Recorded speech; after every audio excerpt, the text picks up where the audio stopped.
Contenders include federal appeals court judge Ketanji Brown Jackson, a Harvard Law School graduate and former clerk for Breyer, who spoke about that experience in 2017.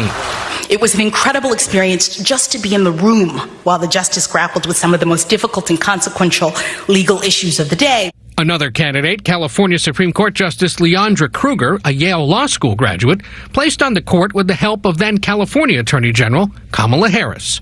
And federal judge Michelle Childs, a University of South Carolina Law School graduate backed by the state's senior Congressman Jim Clyburn, who said a non-Ivy League background would be refreshing. I am very, very concerned that we pick on this elitist kind of atmosphere when we pretend that the only way you can demonstrate, let's say, qualifications is to go to certain schools.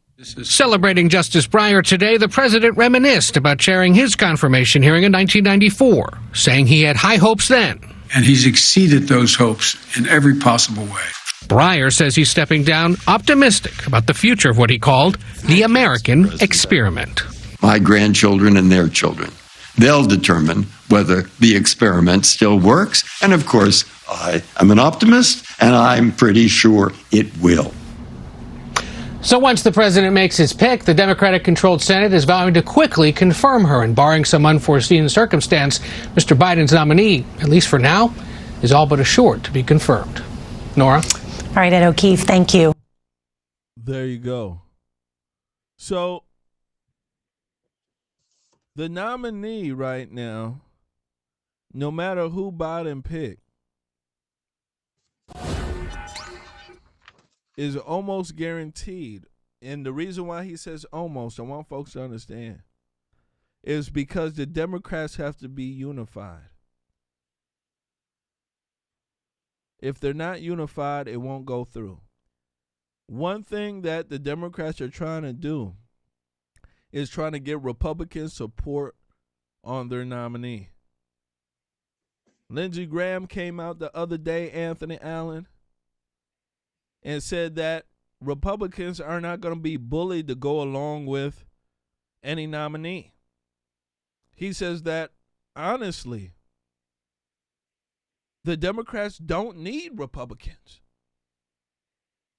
They just need to be unified in their vote. That's it, and they'll get what they want. But they don't have to sit here and try to bully Republicans to go along with them. What do you think about this here, sir? Black woman on the Supreme Court. I mean, you see what a black woman is on, Kamala Harris, vice president. Look how bad she's doing. I mean, God's daughter, black woman on the Supreme Court. World might blow up. What do you think? Hey, this is a payback. Remember when Joe Biden went to South Carolina during the primary, he was done.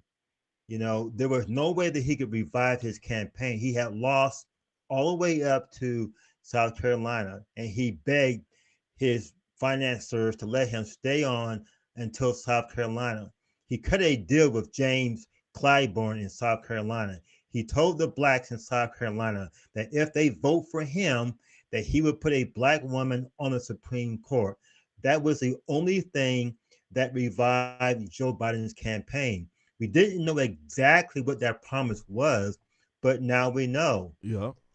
Black woman on the Supreme Court from South Carolina.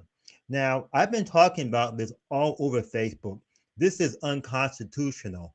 You cannot, use color and gender as a qualification to a government position.